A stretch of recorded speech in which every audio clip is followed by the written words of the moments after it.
Today's Ayurveda के platform पे आप सभी का स्वागत है।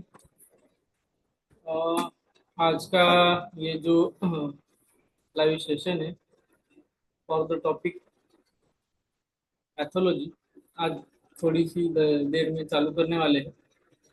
हमारे जो आज के मेंटर है डॉक्टर पल्लवी मसने मैडम, वो ज्वाइन हो ही रहे जस्ट। वो जैसे हो जाएंगे the session will be start. Okay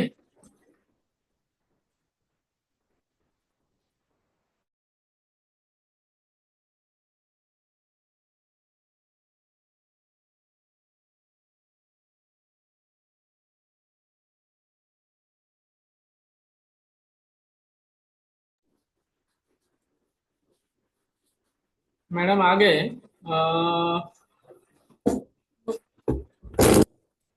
briefly उनका मैं इंट्रोडक्शन आपको करा देता हूँ। मैडम जो है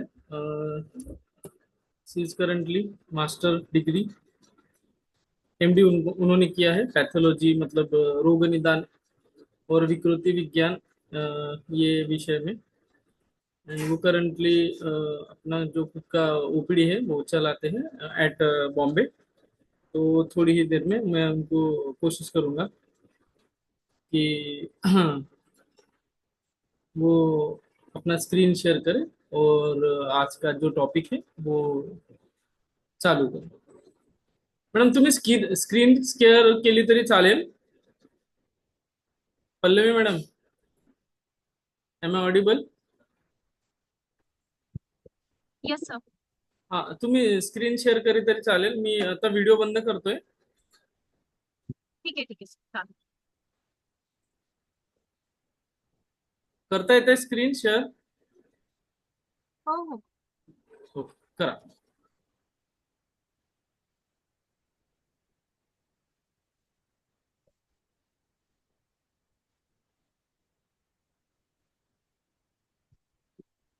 दिसत आहे सर.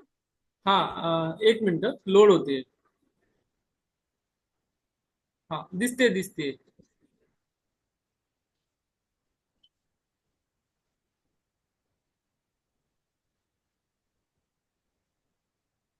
चालेल मॅडम, ठीक. दिसते मॅडम। ठीक येस येस, यू आहे. Can start now. ठीक आहे. Good evening. Myself doctor Pallavi Ramesh Sapkadi Masni. आज हम बेसिकली पैथोलॉजी के बारे में डिस्कस करेंगे. जनरल इंट्रोडक्टरी लेक्चर है, तो बेसिक बेसिक से ही स्टार्ट करते हैं. ठीक है. पहले हम डिस्कस करेंगे ओवरव्यू ऑफ पैथोलॉजी. पैथोलॉजी क्या है, व्हाट इज पैथोलॉजी. पैथोलॉजी के कौन से branches of pathology. Evolution of pathology. Histopathology क्या है और क्लिनिकल पैथोलॉजी क्या है. इस ये सब हम डिस्कस करेंगे.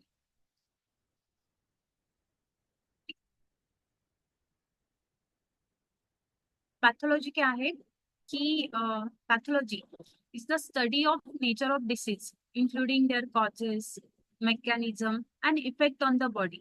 ठीक है. एक सिंपल भाषा में मैं आपको एक्सप्लेन करती हूँ कि कोई भी डिसीज जब बॉडी में होता है तो कोई ना कोई कारण से होता है. विदाउट कॉजेस या फिर विदाउट कारण कारण वो डिसीज नहीं पॉसिबल. फॉर एग्जाम्पल, अगर कोई पेशेंट है, मतलब कोई इंसान है, ठीक है, वो लॉन्ग टर्म बाइक राइडिंग कर रहा है या फिर ड्राइविंग कर रहा है, तो उसको आगे जाके बैक एक का प्रॉब्लम होना ही होना है. तो उसका कारण क्या है कि लॉन्ग टर्म उसने बाइक राइडिंग की या फिर जो मतलब बैठा काम वगैरह करते हैं, तो उसको आगे जाके बैक एक वगैरह ये सब प्रॉब्लम होना. वैसे ही अगर आजकल सब स्क्रीन वगैरह ज्यादा यूज करते हैं, तो हर एक मतलब हर एक पेशेंट या हर एक इंसान में आई आइज से रिलेटेड प्रॉब्लम देखने को ही मिलते हैं. तो वो ये सब कारण है. मतलब पैथोलॉजी क्या है कि कारण से लेके डिसीज होने तक का जो पाथ है, जो रूट है उसमें कौन सी प्रोसेस आते हैं उसको डिटेल में स्टडी करना, ये पैथोलॉजी है।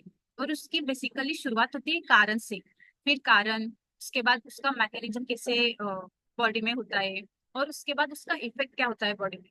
ठीक है। Pathology is the study of nature of disease, including their causes, mechanism, and effect on the body. It is a bridge between science and medicine. The study of disease.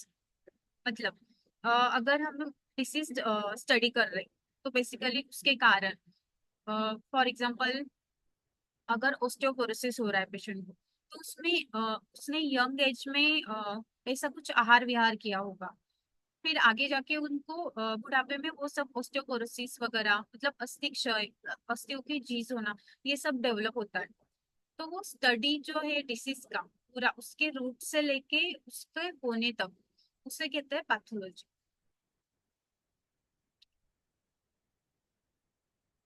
अब definition क्या है pathology की? Pathology is a branch of medical science that is focus on the study and diagnosis of disease. मतलब disease की पूरी तरह से study करना और उसके डायग्नोस्टिक क्राइटेरिया को भी यूज करना। फॉर एग्जांपल अगर हम रोमेटॉइड आर्थराइटिस की बात करें, आमवात की बात करें, तो उसमें हम RA CRP वगैरह एक्सेट्रा ये सब देखते हैं। अगर ये सब होंगे तो अब हम वो डायग्नोस कर सकते हैं। अगर हम फीवर की बात करें, तो अगर टाइफाइड है पेशेंट में तो हम विडाल करते हैं, अगर विडाल का टाइटर पॉजिटिव आया तो ही हम डिसाइड करते हैं कि हाँ इसको टाइफाइड है। तो ये जो डायग्नोस्टिक क्राइटेरिया होते हैं इसके बेसिस के ऊपर हम डिसीज डिसाइड करते हैं। तो ये भी बहुत इंपॉर्टेंट रोल प्ले करते हैं डिसीज में। For example malaria, dengue fever. Malaria में हम MP टेस्ट करते हैं, MP। डेंगू में हम NS1, IgG, IgM ये सब टेस्ट करते हैं। ठीक है। तो जो डिसीज है उसमें हमने पहले तो ये डिस्कस किया कि पहले हम कारण, उसका कारण जानेंगे, कारण क्या है, किन कारणों की वजह से उसको हो रहा है। जैसे कि हमने पहले डिस्कस किया कि अगर वो लॉन्ग टर्म बाइक राइडिंग कर रहा है या फिर बैठे काम में, फॉर एग्जाम्पल जो स्टैंडिंग लेडी रहती है, मतलब मोस्टली लेडी किचन में ज्यादा देर तक स्टैंडिंग रहती है। तो आफ्टर दैट उसके बाद क्या होता है कि जैसे जैसे एज होता जाता है उनको वेरिकोज वेन की प्रॉब्लम होने लगती है। तो इसका कारण क्या है कि वो लॉन्ग टर्म स्टैंडिंग पोजीशन की वजह से, या फिर पुलिस वगैरह इनकी ड्यूटी रहती है तो उनको घंटों घंटों मतलब खड़े रहना पड़ता है। तो OPD में भी वैसे पेशेंट आने मतलब आते हैं, फिर हम वो देखते हैं कि लॉन्ग टर्म स्टैंडिंग की वजह से एक्सेट्रा कुछ कॉजेस वगैरह उसकी वजह से उनमें वेरिकोज वेन वगैरह ये सब डेवलप हो रहे हैं। ठीक है। तो हर एक डिसीज में उसके कॉजेस होने ही होने, उसके बाद उसका मैकेनिज्म क्या है, वो बॉडी में कैसे मतलब एक्ट कर रहा है, कैसे डेवलप हो रहा है। फॉर एग्जाम्पल अभी रेनी सीजन का एग्जाम्पल ले तो बारिश में भीगना वगैरह, या फिर कुछ ठंडा खाना एक्सेट्रा एक्सेट्रा, इसकी वजह से सर्दी और फीवर वगैरह आना, ये सब उसकी वजह से फीवर वगैरह ये सब डेवलप होता है। Now, इसका ओरिजिन क्या है पैथोलॉजी का? तो वो जो ग्रीक वर्ड है पैथोलॉजी, इसकी वजह से पैथोलॉजी शब्द आए। Pathology comes from the Greek word pathology, is the study of suffering, refers to the specialty of medical science concerned with the cause, development, structural and functional changes, and natural history associated with the disease। ठीक है। मतलब इसका basically origin Greek word से आया है pathology. और body में कैसे डिसीज होता है उसकी कारण की वजह से, फिर वो कैसे डेवलप होता है, फिर क्या क्या उनमें स्ट्रक्चरल और फंक्शनल चेंजेस हमें देखने को मिलते हैं, उनकी हिस्ट्री क्या है, ये सब डिसीज से रिलेटेड होते हैं। ठीक है। फॉर एग्जांपल अगर ओल्ड एज पेशेंट में हम देखें तो ओस्टियोपोरोसिस, तो उसका कारण क्या होता है कि एक तो यंग एज में या फिर यंग एज से लेके मिडल एज तक उन्हें ऐसे कुछ आहार विहार सेवन किए होते हैं, जिसकी वजह से उनकी अस्थियों की जीज होने लगती है। और वैसे भी ओल्ड एज में अस्तियों की चीज होने ही लगती, और ये सब यंग एज में किए हुए कारण ये उनमें और ज्यादा भर डालते हैं। ठीक है? फिर वो डेवलप कैसे होता है, मतलब धीरे धीरे ऑस्टियोपोरोसिस अपनी बॉडी में स्टार्ट होने लगता है, उसको वार्धक्यजन्य डिसीज बोलते हैं। बॉडी अपना क्या मतलब बोन्स अपने कैल्शियम लॉस करती है। फिर स्ट्रक्चरल चेंजेस क्या देखने को मिलेंगे, एक्सरे में हम वो सब देख सकते हैं कि ऑस्टियोफाइट्स वगैरह ऑस्टियोपोरोसिस देखने को मिलता है,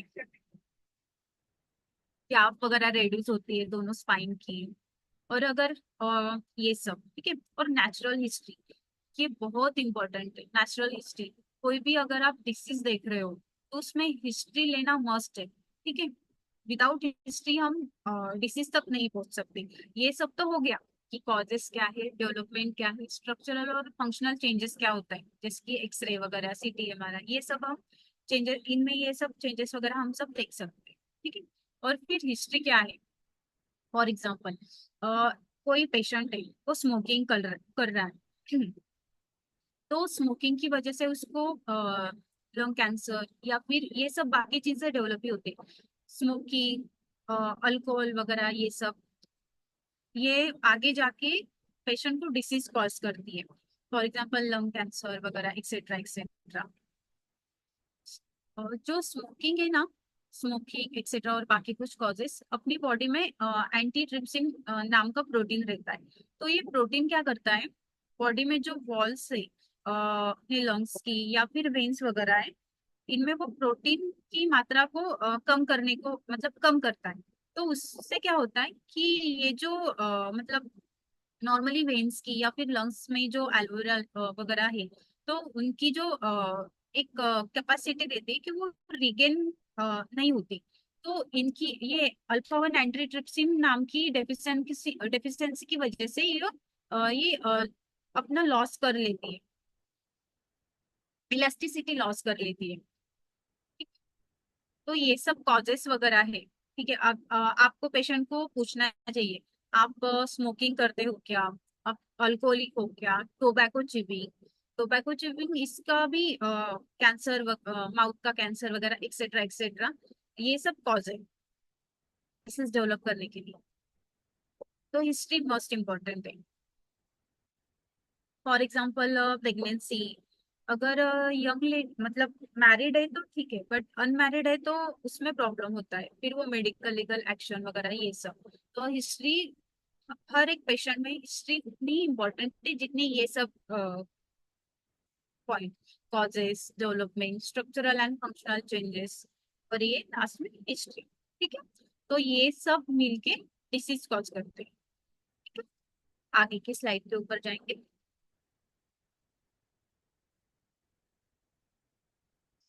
One pathology is the largest branch of pathology. ठीक है, it is divided into general pathology and systemic pathology. ये अपनी लार्जेस्ट ब्रांच है पैथोलॉजी। ये दो चीजों में डिवाइड की है, एक तो जनरल पैथोलॉजी और दूसरी सिस्टमिक पैथोलॉजी। पहले हम देखेंगे जनरल पैथोलॉजी।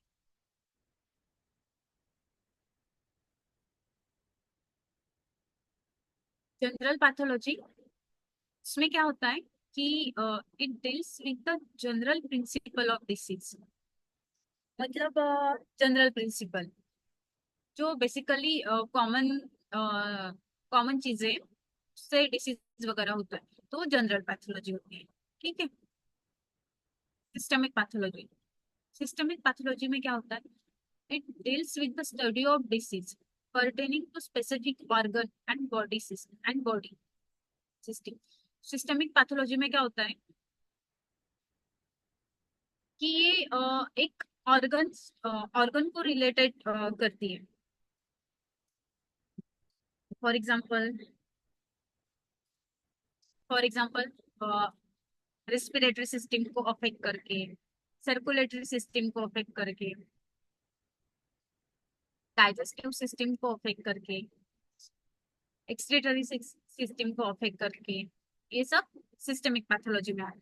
सब जो सिस्टम है हमारी उसको अफेक्ट करती है, उसकी ऑर्गन को हैम्पर करती है, तो सिस्टमिक पैथोलॉजी में आता है। और general pathology general general disease को कॉज करती है। मतलब पूरा, पूरे बॉडी। ठीक है।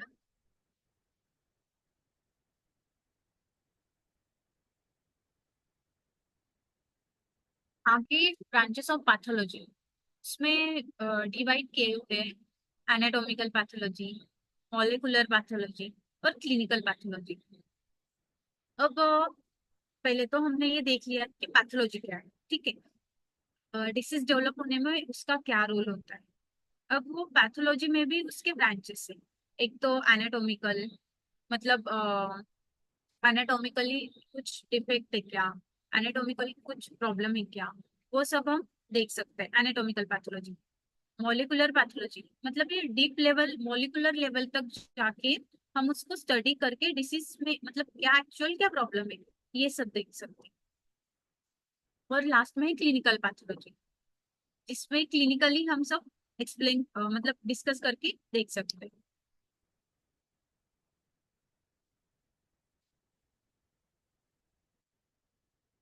पहले हम डिस्कस करेंगे anatomical pathology. This area of pathology involves the examination of surgical specimen. Yes.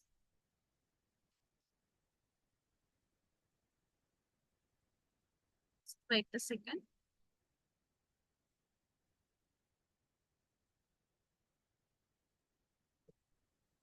This area of pathology involves the examination of surgical specimen removed from the body, or sometimes the examination of the whole body, means autopsy, to investigate and diagnosis of disease. मतलब anatomical pathology में क्या आता है कि हम एक कोई एक स्पेसिमेन है जो एग्जामाइन करते हैं, या फिर होल बॉडी को एग्जामाइन करते हैं, उसको इन्वेस्टिगेट करते हैं डायग्नोसिस के लिए, कोई भी डिसीज वगैरह होने के कारण। तो फॉर एग्जांपल जो इंटेस्टाइन के डिसीज होते हैं, अल्सरेटिव कोलाइटिस, क्रॉस डिसीज वगैरह, तो अगर आपने अल्सरेटिव कोलाइटिस में अगर स्लाइड देखी इंटेस्टाइन की, तो उसमें क्या है ना, क्रेप टफ्सेस देखने को मिलते हैं। अगर वो हमने स्लाइड वगैरह प्रिपेयर की तो ये एनाटॉमिकल पैथोलॉजी में देखने को मिलता है हमें। और whole body, for example organ का कोई अगर हम ऑर्गन की ले रहे हैं, तो उसमें ऑर्गन की भी हम ले सकते हैं, और या फिर होल बॉडी की ये करके ले सकते हैं।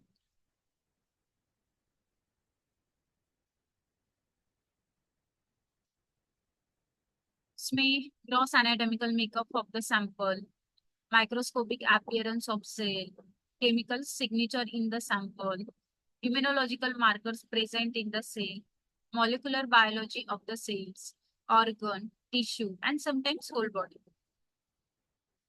तो बेसिकली बेसिक ये रूल है कि हमें एबनॉर्मल देखने के लिए पहले हमें नॉर्मल पता होना चाहिए, तभी हम एबनॉर्मल डिटेक्ट कर सकते हैं। तो आपको आरबीसी का शेप, डब्ल्यूबीसी मतलब आरबीसी के नंबर, शेप वगैरह, डब्ल्यूबीसी का शेप वगैरह, प्लेटलेट, ये सब मालूम होना बहुत नेसेसरी है। अब इसमें ये स्लाइड है कि इसमें आरबीसी का शेप क्या है, आरबीसी का नंबर कैसा है, डब्ल्यूबीसी का शेप कैसा है, डब्ल्यूबीसी का नंबर कौन सा है, प्लेटलेट का शेप कैसा है, का नंबर कितना है, और सेंट्रल पैनल, ये सब चीजें हम स्लाइड में देख सकते हैं। फॉर एग्जांपल अगर हमने किडनी स्टोन का पेशेंट है और उसकी यूरिन की स्लाइड अगर ली, ठीक है, बेसिकली क्या होता है कि पेशेंट का हम सैंपल लेते हैं, ठीक है, फिर वही क्लीन वगैरह करके मतलब प्रॉपर सेफ्टी प्रिकॉशन वगैरह लेके प्रॉपर क्लीनिंग करके सैंपल लेते हैं। फिर वो सैंपल हम सेंट्रीफ्यूज मशीन में रन करते हैं, उसका प्लाज्मा सेपरेट करते हैं, ठीक है, और फिर आगे जाके वो टेस्टिंग करते हैं। टेस्टिंग करते हैं सीबीसी में मतलब सीबीसी मशीन में रन करते हैं वगैरह एक्सेट्रा एक्सेट्रा। तो ये भी मैं आगे जाके आपको डिस्कस मतलब बताऊंगी धीरे धीरे। ये सब नॉर्मल आज का इंट्रोडक्टरी लेक्चर है, तो मैं शॉर्ट में आपको ये सब बता रही हूँ। तो हाँ, कि अगर किडनी स्टोन का वगैरह पेशेंट है, तो उसकी स्लाइड में ये देखने को मिलेगा, मतलब स्टोन वगैरह ये सब। अगर गाउट का पेशेंट है तो वैसे डिफॉर्मिटीज वगैरह देखने को मिलेंगे। For example calcium oxalate stone, calcium phosphate stone वगैरह ये सब स्लाइड में देखने को मिलेंगे। तो वो क्रिस्टल वगैरह उनका शेप कैसा है, ये सब उनका स्ट्रक्चर कैसा है, ये सब स्लाइड में हम आइडेंटिफाई कर सकते हैं कि हाँ पेशेंट को क्या है, पेशेंट को कौन सी क्रिस्टल है, मतलब उनको गाउटी आर्थराइटिस है या फिर कोई डिसीज है, ये सब हम फाइंड आउट कर सकते हैं इसकी वजह से। डब्ल्यूबीसी का नंबर कितना है, इन्फेक्शन है बॉडी में कि नहीं है, अगर बड़ा डब्ल्यूबीसी का नंबर बड़ा है तो बॉडी में इन्फेक्शन है। आरबीसी कितने हैं बॉडी में, अगर कम है तो पेशेंट पालर है, एनीमिक है, ज्यादा है तो क्या डिफॉर्मिटी है, एक्सेट्रा एक्सेट्रा। प्लेटलेट क्या है, कितने हैं बॉडी में, एक्सेट्रा। ठीक है।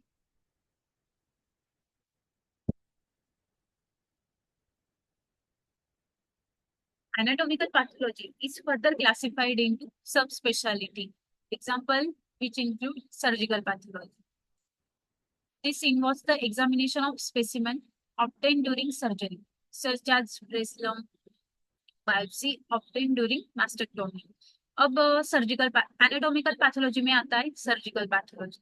इसमें क्या है कि ब्रेस्ट लंग वगैरह जो है वो हम बायोप्सी करके वो हम बायोप्सी से उसमें कुछ डिफॉर्मिटी वगैरह है क्या, मतलब अगर कुछ सीए वगैरह है, कुछ डिफॉर्मिटी वगैरह है, तो वो हम सब चेक कर सकते हैं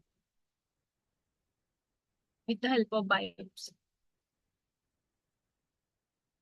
मतलब सर्जिकल प्रोसेस के दौरान हम बॉडी में ऑर्गन का कुछ टुकड़ा लेंगे, उसको बायोप्सी मतलब और उसका इन्वेस्टिगेशन करेंगे। उस इन्वेस्टिगेशन में जो फाइंडिंग आती है उससे हम डिसाइड करेंगे कि एक्चुअल में प्रॉब्लम क्या है, एक्चुअल में डिसीज क्या है।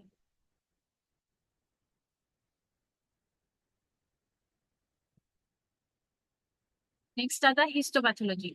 It deals with the study of disease in tissue section.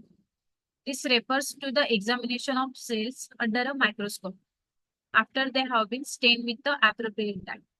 तो हिस्टोपैथोलॉजी में क्या आता है कि नॉर्मल सेल हम एक्चुअली माइक्रोस्कोप के अंडर हम नॉर्मल स्ट्रक्चर वगैरह देख सकते हैं, पर स्टेनिंग एक ऐसी मेथड है कि आपको डिफॉर्मिटी है, मतलब कुछ organism for example mycobacterium tuberculosis वगैरह एक्सेट्रा, तो ये हमें अगर देखने हैं तो उसमें कुछ स्टेन वगैरह आते हैं, मतलब जिम्सा स्टेन, मिथिलिन वगैरह एक्सेट्रा एक्सेट्रा ऐसे स्टेन।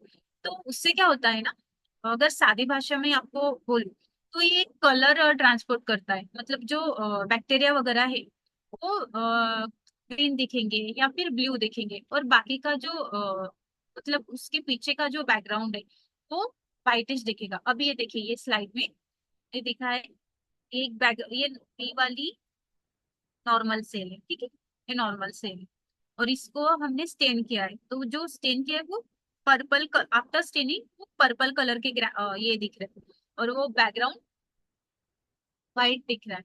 तो वो स्टेनिंग की वजह से हम आइडेंटिफाई कर सकते हैं कि डिसीज क्या है, मतलब कौन सा इन्फेक्शन है और उनकी नंबर क्या है, मतलब माइकोबैक्टीरियम ट्यूबरकुलोसिस एक्सेट्रा वगैरह, ये सब जो माइक्रोबैक्टीरिया वगैरह है, तो उनके लिए हम ये सब स्टेनिंग प्रोसीजर वगैरह ये सब यूज करते हैं।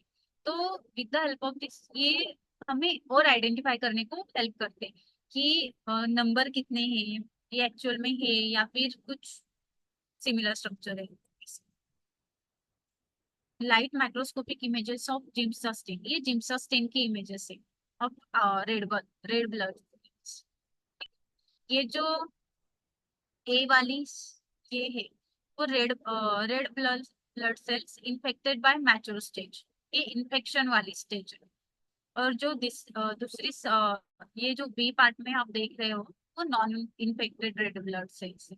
तो देखिए आफ्टर स्टेनिंग हम ये कैसे आइडेंटिफाई कर सकते हैं, जब आप इसका माइक्रोस्कोपिक देख सक मतलब देखोगे ना तब आपको खुद ये समझ में आ जाएगा। ठीक है। the tissue undergoes a series of steps before it reaches the examiner's desk. To avoid this, it is important that the tissue must be prepared in such a manner that it is sufficiently thick or thin to be examined microscopically and differentiate all the structure of tissue. Actually क्या होता है कि हमने slide वगैरह prepare की, पर अगर वो बहुत देर तक मतलब वैसे ही पड़ी रही या फिर कुछ प्रॉपर प्रिकॉशन वगैरह नहीं ली, तो जो स्ट्रक्चर है वो लॉस होने लगता है और जो हमें फाइंड आउट करना होता है वो फाइंड आउट हम नहीं कर सकते। तो उसकी वजह से हमें वो सब प्रॉपर प्रिकॉशन प्रॉपर वे से सब प्रिपेयर करना पड़ता है और उसके बाद वो माइक्रोस्कोपिकली हम ऑब्जर्व कर सकते हैं। फॉर एग्जांपल क्या डिफॉर्मिटीज है, टिश्यू में क्या डिफॉर्मिटीज है, स्ट्रेल स्ट्रक्चर क्या है। अगर हम नियोप्लाजियो की बात करें तो उसमें क्या होता है कि जो सेल है, न्यूक्लियस साइटोप्लाज्मिक रेशियो होता है वो इंक्रीज हो जाता है नियोप्लाजिक सेल में, जो कि नॉर्मल पेशेंट में नॉर्मल रहता है। पर जो कैंसर वाले पेशेंट थे उनमें वो रेशो इंक्रीज हो जाता है। ऐसी डिफॉर्मिटीज वगैरह ये सब हम अगर प्रॉपर वे से सब प्रॉपर प्रिकॉशन लेके प्रॉपर मेंटेन कर मतलब प्रिपेयर करके देखें तो हम ये सब आइडेंटिफाई कर सकते हैं।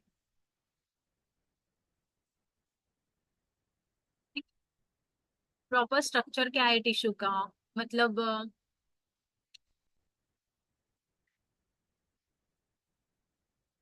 ये सब एक्सेट्रा एक्सेट्रा। नेक्स्ट है cytopathology. In cytopathology, cells that have been shed into body fluids or have been obtained by scraping or aspirating tissue are examined. Typical example include cervical smear, sputum, and gastric washing. तो इसमें क्या होता है cytopathology में कि in cytopathology cells that have been shed into body fluids, मतलब जो अपने बॉडी फ्लूइड्स वगैरह होते हैं उनमें ये सेल वगैरह हम मतलब उससे ये सेल वगैरह बाय स्क्रैपिंग या फिर एस्पिरेट करके एग्जामिन कर सकते हैं। उसमें सर्वाइकल स्मीयर हम ले सकते हैं, स्पुटम ले सकते हैं और गैस्ट्रिक वॉशिंग ले सकते हैं। ठीक है, ये सब मतलब with the help of all this हम आइडेंटिफाई कर सकते हैं सर्वाइकल स्मीयर से कुछ प्रॉब्लम है क्या, फॉर एग्जांपल वाइट डिस्चार्ज वगैरह एक्सेट्रा, पेशेंट को कुछ है क्या, ल्यूकेरिया कुछ कुछ प्रॉब्लम है क्या। स्पुटम टेस्ट करके हम देख सकते हैं कि उसकी थी मतलब स्पुटम कैसा है, वो ग्रीनिश कलर है क्या, मतलब बैक्टीरियल कुछ इन्फेक्शन है क्या, या फिर उसकी क्वांटिटी मतलब गाढ़ा वगैरह, टीबी वगैरह पेशेंट में। ठीक है, गैस्ट्रिक वॉशिंग, इसमें हम ये सब देख सकते हैं। अब नेक्स्ट है फॉरेंसिक पैथोलॉजी। इसमें involve the post-mortem examination of corpus for cause of death using process called autopsy. Dermatopathology concern the study of skin disease. ठीक है, फॉरेंसिक पैथोलॉजी मतलब आफ्टर डेथ हम कुछ एग्जामिनेशन करके कुछ प्रॉब्लम वगैरह था क्या, मतलब डेथ का कॉज क्या है, किस कारण की वजह से डेथ हुई है, ये सब हम फॉरेंसिक पैथोलॉजी में डिस्कस कर सकते हैं।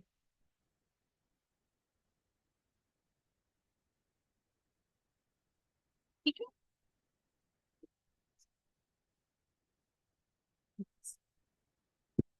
हाँ, और एक dermatopathology concern with the study of skin disease. उसमें कुछ पेशेंट को मतलब सोरियासिस के कुछ पेशेंट वगैरह एक्सेट्रा एक्सेट्रा जो स्किन डिसीज है उसमें डर्मेटोपैथोलॉजी का यूज होता है। और फॉर एग्जांपल सोरियासिस वगैरह एक्सेट्रा में ऑस्पिड साइंस वगैरह ये सब एक्सेट्रा जो होते हैं वो हम पैथोलॉजी की वजह मतलब कंप्लीट पैथोलॉजी कहाँ हो रही है और फिर क्या डिसीज हो रहा है ये सब हम देख सकते हैं। Next,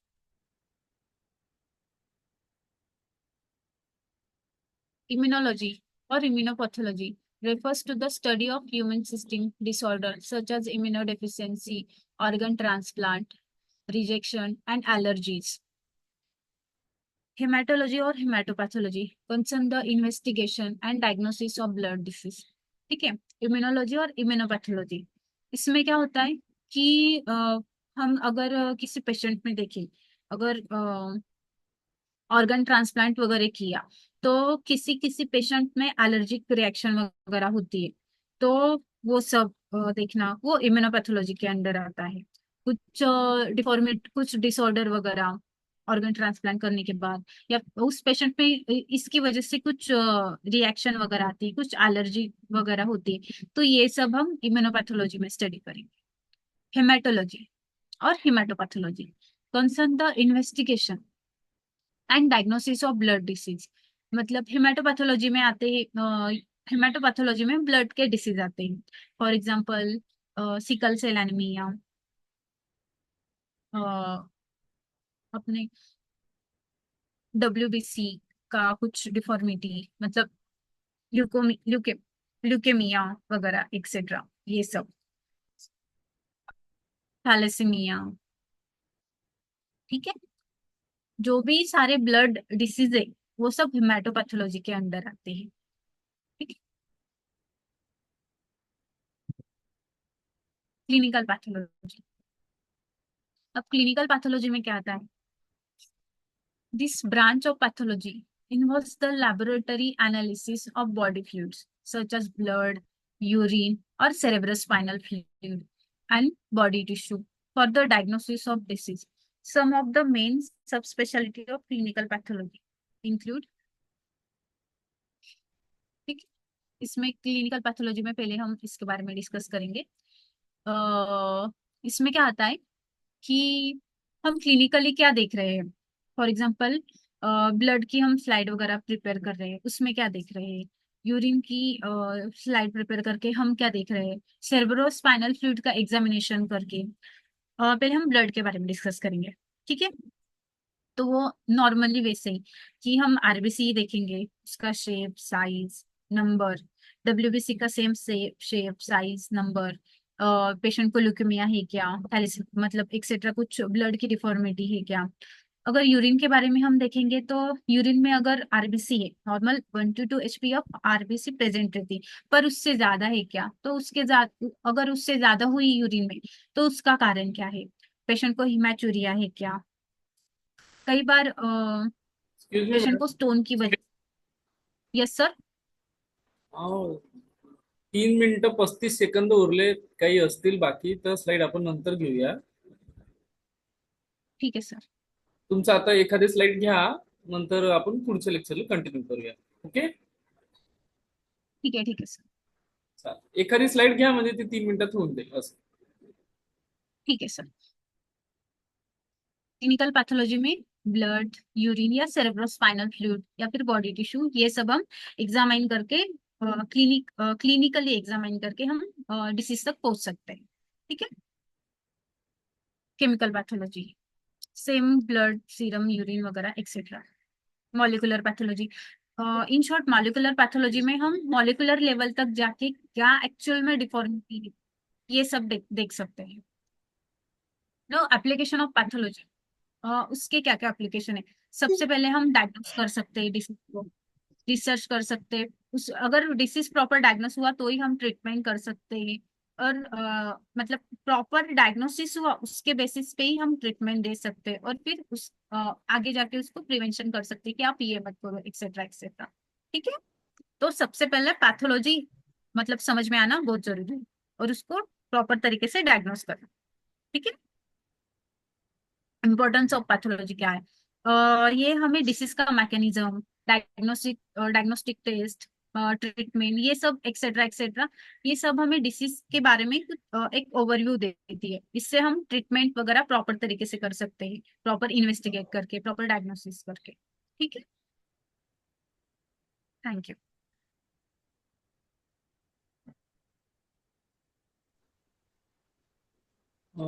there is 1 minute left. I think there are the 3 students are there. किसी को कोई पूछना है मैडम से तो आप पूछ सकते हैं. 1 minute left is there. Otherwise we will end the session. ऐसा हो तो मैं अभी ग्रुप का जो एक्सेस है वो ओपन भी करता हूँ. कोई अगर डाउट हो तो आप पूछिएगा प्लीज. या ठीक या फिर आप कमेंट बॉक्स में भी है, मतलब यहाँ पे मैसेज भी कमेंट कर सकते डाल सकते हो. ये तो due to the lack of time हमने जूम पे किया। आगे के लेक्चर्स मेरे ख्याल से ऐप पे करेंगे तो आपके लिए भी कन्वीनियंट होगा मैडम। तो उसमें टाइम लिमिटेशंस नहीं होता है, और अच्छा प्लेटफॉर्म है। वहाँ पे हाथ रेज करना होता है, फिर आगे वाले का मतलब जो स्टूडेंट है उसका माइक भी ऑन हो जाता है। मेरे ख्याल से हमें एंड कर देना चाहिए अभी। I think there are 30 seconds left.